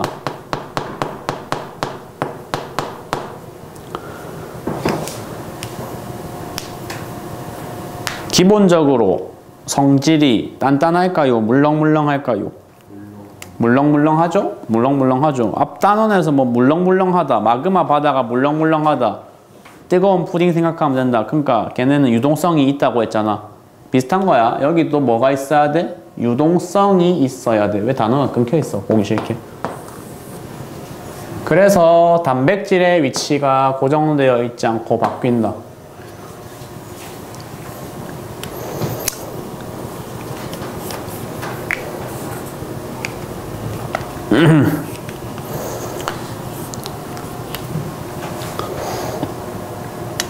근데 봐봐, 이게 교재에서 너희 학교 배정될 학교에서 거기 선생님이 만들어서 주실 학습 자료에는 포함이 돼 있을 수도 있는데 당장 이 교재에는 그 내용이 안 들어가 있으니까 이렇게만 말이 나와 있으면 그러면 인지질은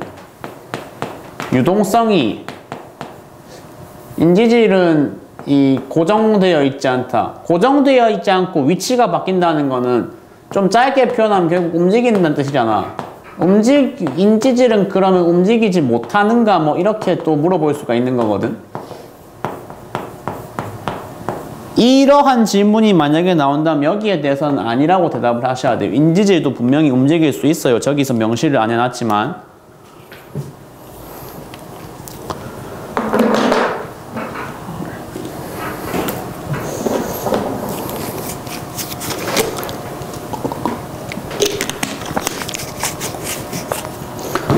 넘어갈게요.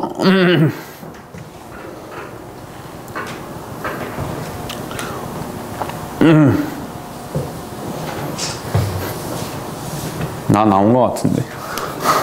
지금 찍을 부분이 여기였어? 아.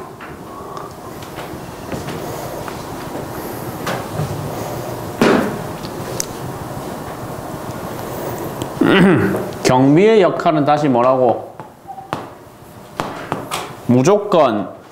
무조건 다 쳐내기만 하는 건, 무조건 막기만 하는 건 경비의 역할이 아니고 게이트가 있을 때 적절하게 뭐 하는 게 경비의 역할이라고?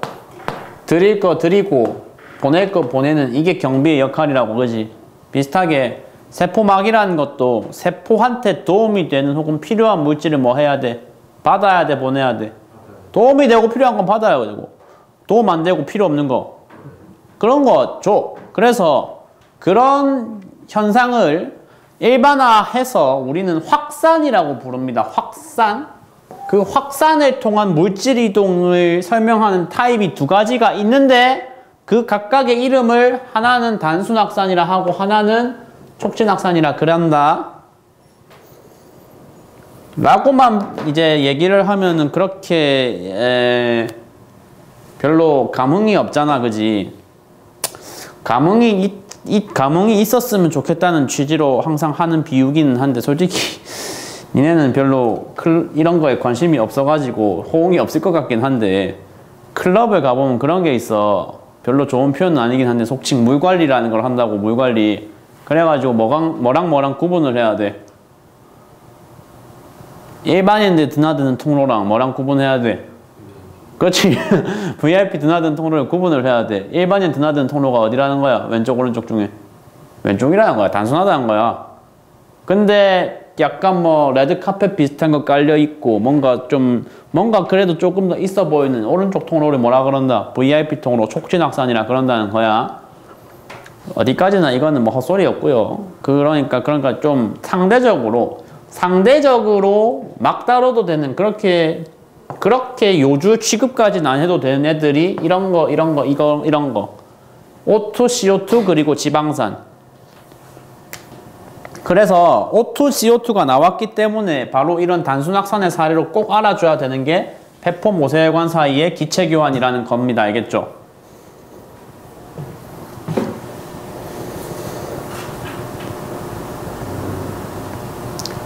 안 중요하다는 건 아닌데 상대적으로 오른쪽에서 다루는 물질들에 비해서는 그렇게까지 조심할 필요는 없다. 여기는 근데 조금 뭐 해야 된다. 조심해줘야 된다. 조심을 해줘야 된다라는 게 뭔 얘기인지를 지금 바로 제가 해드릴 건데요. 잠시만요.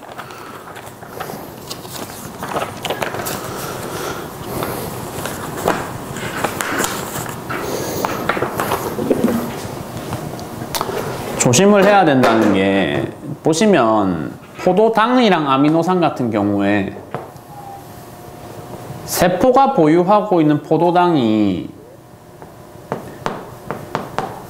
얘가 보유해야 되는 포도당의 정량을 10이라고 쳤을 때 옆에 있는 어떤 세포가 15를 보유하고 있다고 가정을 해 봅시다. 그럼 어떻게 될까요? 일단 10을 보유한 게 정량인데 15를 보유하고 있다는 얘기는 포도당을 적절하게 받을 만큼 못 받고 너무 과하게 받았다는 거잖아. 너무 과하게 받아가지고 얘가 포도당을 다른 놈들보다 1.5배를 더 가졌어. 그러면은 얘가 상대적으로 농도값이 어떻게 되는 거야? 고농도가 되는 거 아니야? 나중에 삼투할 때 배울 건데 이렇게 일방적으로 고농도가 되어버린 물체는 주변에 있는 물을 빨아들이는 성질이 있어. 그러면 이 안쪽 세포가 고농도가 되었다는 이유로 물을 막 빨아들이면 어떻게 되겠어? 부풀어 오르겠지. 부풀어 오르다 언젠간 뭐가 될 거야? 자기 한계선을 넘어버리면 아예 터진다고. 근데 세포 한 개가 저런 일이 일어나면 별 문제가 아니거든. 사람 몸에 세포가 10억 개, 100억 개 있단 말이야. 억개 단위의 세포에서 그런 사태가 벌어지면은 뭔가 어디 한 개가 고장나도 크게 고장이 난다는 거죠. 맞죠? 그러니까 포도당 아미노산은 이런 농도에 영향을 크게 미칠 수 있는 아이들이기 때문에 되게 조심스럽게 다뤄야 되고, 농도에 영향을 미친다는 건 얘네가 애초에 어디에 녹기 쉽다는 거야? 물에 녹기 쉽다는 거야? 기름에 녹기 쉽다는 거야? 물에 녹기 쉽다는 거지. 물에 녹기 쉬우니까 아까 포도당 농도 15인 게 물 빨아들인다고. 그래서 묶어서 수용성 영양소라고 알아놓으시면 되는 거죠.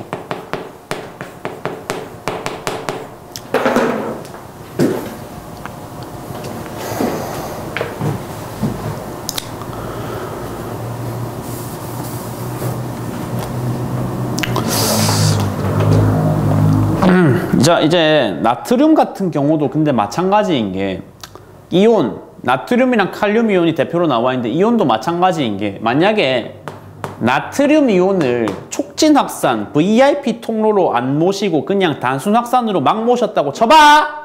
막 모셨어. 막 모셔가지고 너무 과하게 들어왔어. 그러면 양전하가 안쪽에 너무 많아지잖아. 그러면 세포 막 안쪽 자체의 전하가 어떻게 돼버리겠어? 플러스로 대전이 되어버리겠죠. 플러스로. 상대적으로 안쪽이 플러스가 됐는데 문제는 얘만 플러스가 되는 게 아니고 옆에 똑같이 대전된 놈이 한 개 더 있다고 쳐봐. 그러면 서로 같은 전하로 대전된 두 물체는 뭐 해야 돼? 서로 밀어야 돼? 당겨야 돼? 밀어야 되잖아. 밀어야 된다고. 그러니까 밀리면 안 될 애들이 이런 본인들만의 사정에 의해서 지들끼리 멋대로 이렇게 거리가 멀어지고 이럴 수가 있거든요. 근데 사람 몸 안에서 이런 일이 또 일어나면은 뭔가 기능이 어디가 크게 에러가 나는 장소가 생길 수 있다. 오케이? 그래서 같은 이유로 이온도 수용성 영양소랑은 크게 관련이 없긴 한데 이온도 뭐가 해야 된다? 뭐가 되게 중요하게 촉진 확산으로 다뤄줘야 된다.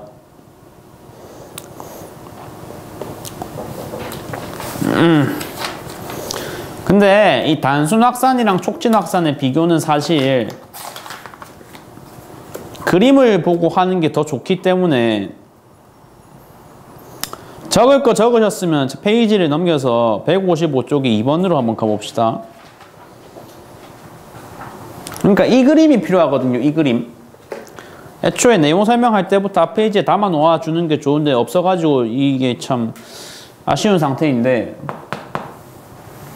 속도를 그저 뭐에만 의존하는 이런 단순한 확산 속도 그래프 세포 안팎의 농도차가 어쨌거나 존재만 하면은 100%로 이렇게 계속해서 이동 속도가 올라갈 수 있는 타입의 확산을 우리가 단순이라 한다고 아니면 단순이라 한다고 촉진이라 한다고 이런 걸 단순이라 하는 거고 이거랑 대비되는 그래프가 같은 농도차를 가로축에 두고는 있는데 옆에 그래프는 어떻게 올라가고 있어?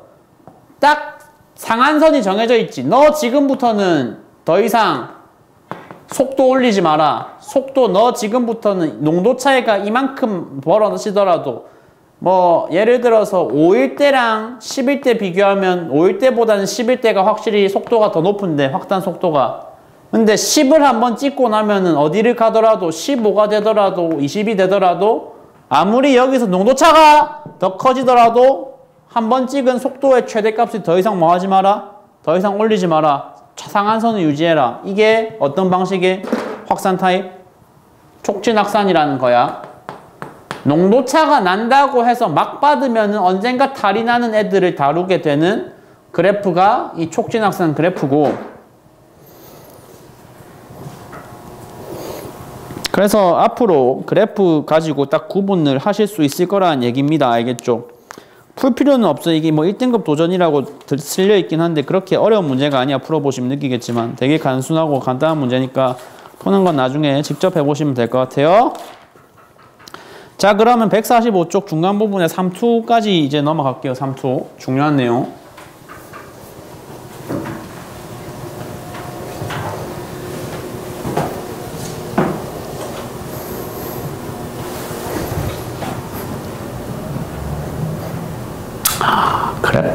그래프를 앞쪽에 내가 안 그래도 해놨었구나. 아, 바보 새끼.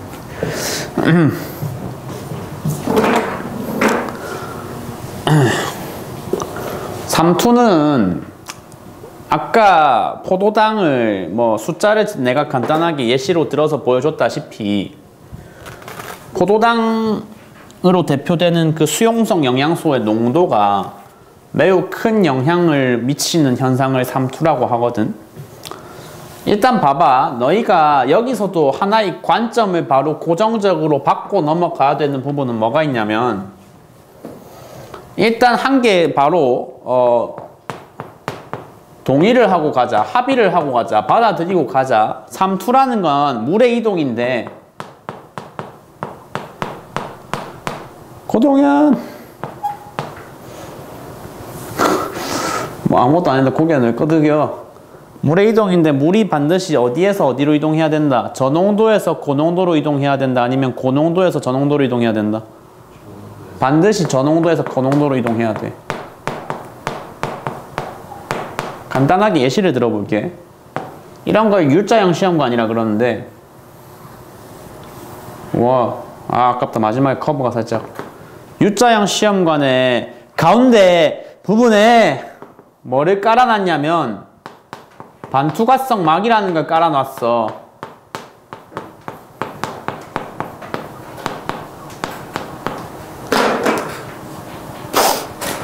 반투과성 막이라는 건 역할이 뭐냐면 용액의 이동에 영향을 미치는 물체인데, 여기서 용질 이동을 못하게 해 차단하고 누구의 이동은 허용을 하냐면, 야 근데 용질 나왔으면 어떤 단어가 같이 나와야 돼? 용매. 누가 말했어? 잘했다. 여기서의 용매는 뭐 다 어차피 물이겠지. 김유정 혹시 여기 보여? 안 보여? 조금 보이면 안 보이는 거죠. 자리 옮길래? 옆으로? 아니 뭐 나중에 일단 하고 나서 얘기합시다. 이 U자형 시험관 양쪽에 뭘 담아 놓냐면은 설탕물을 담아 놨다고 가정을 합니다. 지금 애초에 시작 지점에서는 그 설탕물 양쪽을 높이를 뭐하게 담아놨어? 이 높이를 어떻게 담아놨어? 똑같은 높이, 똑같은 양만큼 채워놨지.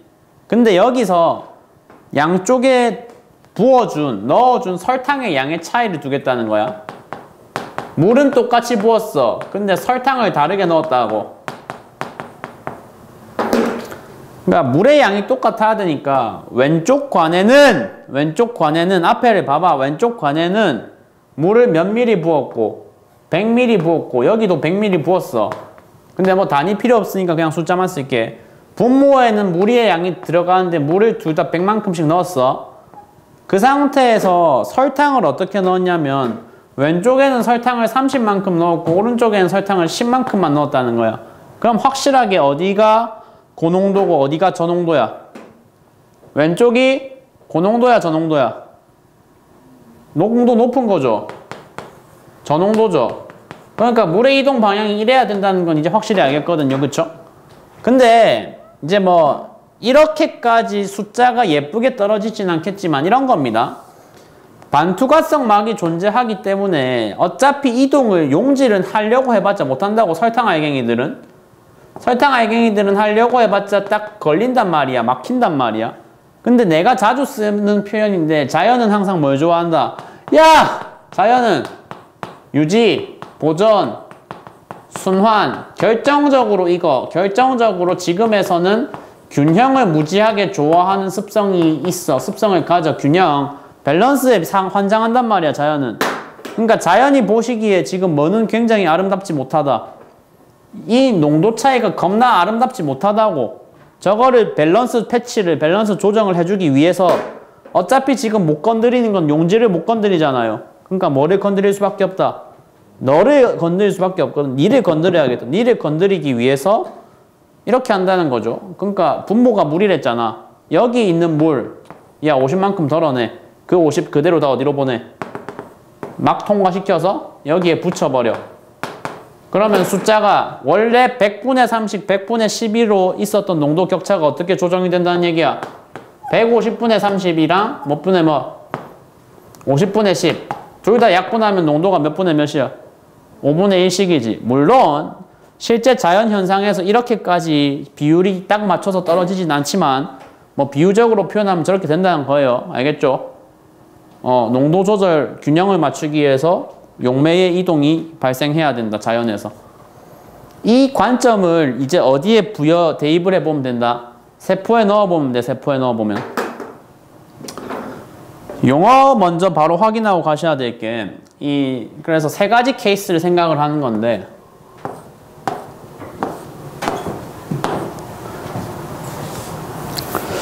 세포 안보다 농도가 낮은 용액, 세포 안과 농도가 같은 용액, 세포 안보다 농도가 높은 용액 세 가지로 지금 케이스를 구분을 해놨어. 세포 안과 농도가 같은 거를 우리는 같을 등자를 써서 등장액이라 불러. 등장액.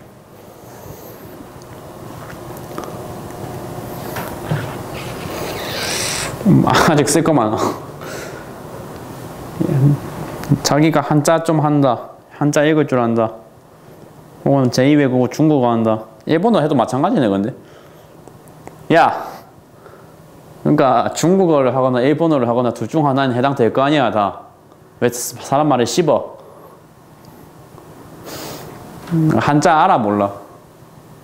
몰라? 아니 보세요. 모른다 쳐도 높은이라는 단어랑 되게 관련성 높은 한자 뭐 있어? 그래 그거. 고장액. 낮은이라는 거랑 관련 있는 한자 뭐 있어? 야 솔직히 곧 나왔으면 그래 고기압 저기압 저장액.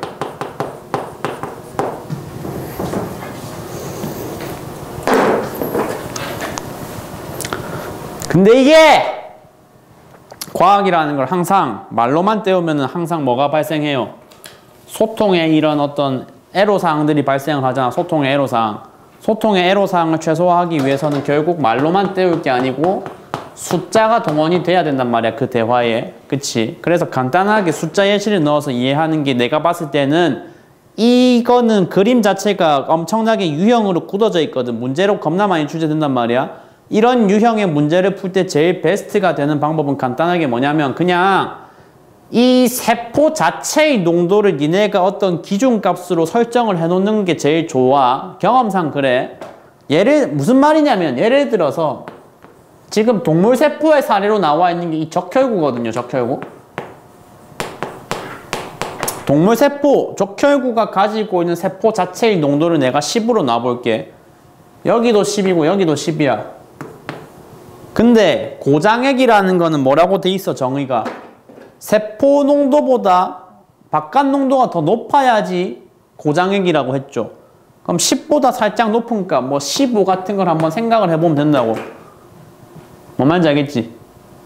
그러면 아까 얘기했잖아. 여기서 U자관에서 봤다시피 삼투라는 거는 물의 이동은 항상 저농도에서 고농도로 일어나야 되니까 안쪽 농도가 10인데 바깥쪽 농도가 15면 여기서 물을 이렇게 일방적으로 뺏기겠죠. 뜯기겠죠. 그러다 보니까 세포가 어떻게 된다? 점점 쪼그라든다. 부피가 줄어든다는 얘기죠. 그러면 저장액은 어떻겠어? 마찬가지로 하면 돼. 그러니까 농도 격차를 내가 지금 5단위로 끊고 있으니까 바깥쪽 농도가 한 5 정도 되는 물에다가 용액에 담궈놨어. 그러면 이번에는 저농도가 상대적 저농도가 어디가 됐어? 바깥이 됐고 안쪽이 상대적 고농도가 됐으니까 물의 이동 방향이 어떻게 돼야 된다? 저렇게 가야 되고 그렇다 보니까 아까 그거랑 약간 부합하는 거죠. 아까 그거 포도당을 너무 많이 받게 되면 바깥에서 물이 너무 많이 해서 터진다. 그 터진다고 하는 구체적인 현상에 관한 용어가 용혈이라고 합니다. 용혈. 용혈이라는 말이 교재에 없으실 테니까 한번 적어 놓으세요. 용혈.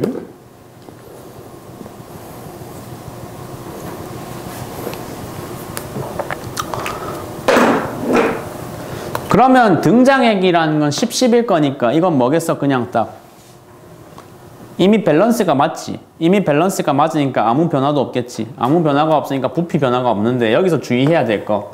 부피 변화가 없다고 해서 저 마지막 그림, 중간 그림에서 이것들이 서로 주고받는 물의 양이 아예 없다는 거다 라고 얘기를 하면은 그거는 맞는 말일까요? 틀린 말일까요?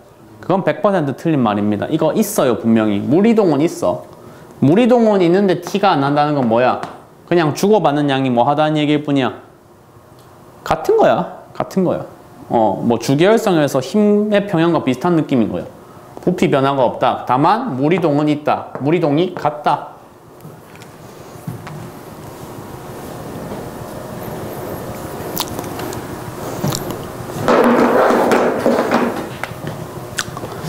식물세포로 갈게요. 식물세포 또 여기까지 하고 찍어. 그러니까 앞쪽에서 이미 방법에 대해서는 배웠기 때문에 10, 10, 10으로 적는 건 그냥 가면 되고 등장액이니까 여기도 10이겠죠. 여기 5겠죠. 여기 15겠죠. 세팅해 놓은 상태에서 물의 이동 방향 바로 잡아주시면 됩니다. 물 들어가야지. 물 들어가고 나와야 되는데 양이 같지. 그리고 물 뜯게 하지 일방적으로. 그래서 약간 여기서 차이가 생기는 게 여기서 드디어 누가 역할을 하냐면 세포벽이라는 게 역할을 하게 됩니다. 세포벽이라는 게. 쟤는 좀 탄탄한 구조물이잖아. 튼튼한 구조물, 튼튼한 보호막이라고. 그러니까 보호막 없는 놈은 물 일방적으로 받다가 펑 하고 터질 수 있잖아. 얘는 보호막이 있으니까 하고 괴로워요. 너무 물 많이 들어와서 괴로운데 팽팽해져서 괴로운데 그래도 뭐는 안 할 수 있다. 끝내. 터지진 않을 수 있다. 터지진 않고 그냥 팽팽해진 걸로 땡이란 말이야. 팽팽해진 걸로 땡이다. 그 현상을 우리는 팽윤이라고 불러요.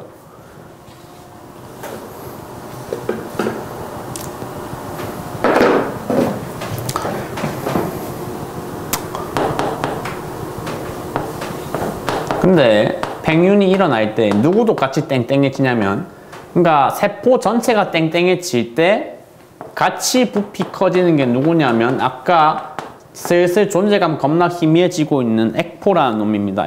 액포라는 게 비유하자면 공장에서의 뭐라고? 분리수거장이랬지. 분리수거장. 당장 필요 없는 건 일단 거기 넣어 놓는 거거든. 응? 그러니까 물이 필요 이상으로 많이 들어왔어. 그럼 어디 넣어야 된다? 식물세포 같은 경우에는 액포에 넣어야 된다는 겁니다. 알겠죠?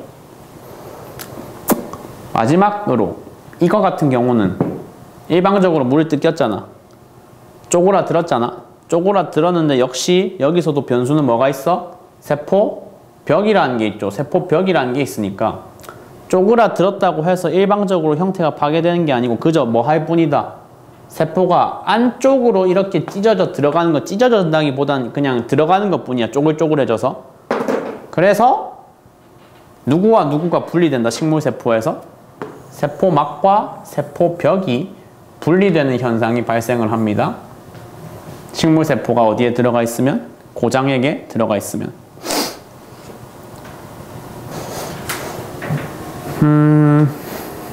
여기서 좀 또 그리고 이제 지엽적으로 건드릴 만한 내용 두 개 정도 더 얘기하고 갈게.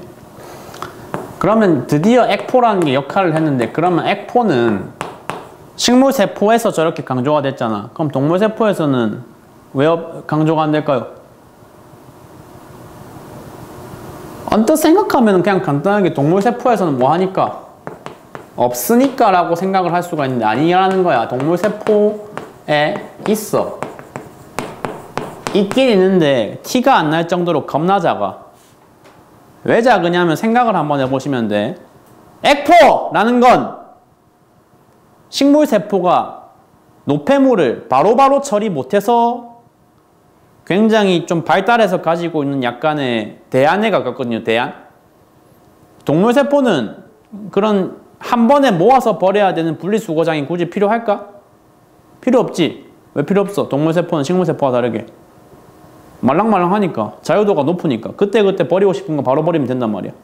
그지? 그래서 액포가 동물세포에 있긴 있는데 그렇게 쓸 일이 많지 않다 보니 퇴화되어서 티가 안 나는 것 뿐인 거고. 두 번째 포인트, 이거 되게 자주 물어보는데 그러면 물이라는 건 지금 다루고 있는 게 결국 통로가 두 타입이 있다는 거잖아요. 촉진 확산 타입이라는 게 있고 단순 확산 타입이라는 게 있다는 건데, 물이라고 하는 물질은 두 가지 방식 중에 어떤 방식으로 이동을 하느냐, 이거 되게 자주 물어보는데 왜 이게 유효한 함정 카드로 쓰일 수 있냐면 이거는 둘 다 가능하기 때문에 그래요. 생명 시스템에서 생명체를 구성하는 기본 단위는 세포죠. 1번 다 적었죠, 세포? 네? 그리고 두 번째 질문.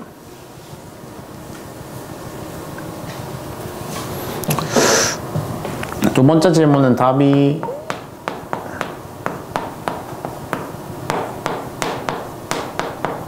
이렇게 나오면 됩니다.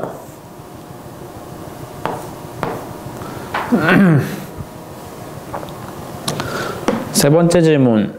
세포막의 주성분은 김예서 단백질과 인지질. 장치은 2번. 세포막은 물질의 종류에 따라 투과 정도가 다른. 이거 앞쪽에 용어가 뭐라고 나와 있냐면 선택적 투과성이라고 적으시면 돼. 그러니까 뭐 내가 클럽 그거 비유해서 얘기했는데 공식 용어로는 선택적 투과성이라고 한다 이겁니다. 받을 놈만 받고 안 받을 거 버리겠다 이거죠. 김유정, 포도막은 세포막에 뭐를 통해 이동한다? 촉진확산인데 촉진확산의 통로는 인지질이야 아니면은 다른 거야? 다른 거야. 다른 거. 그거 네 글자로 뭐라 그래? 막단백질이라 그래.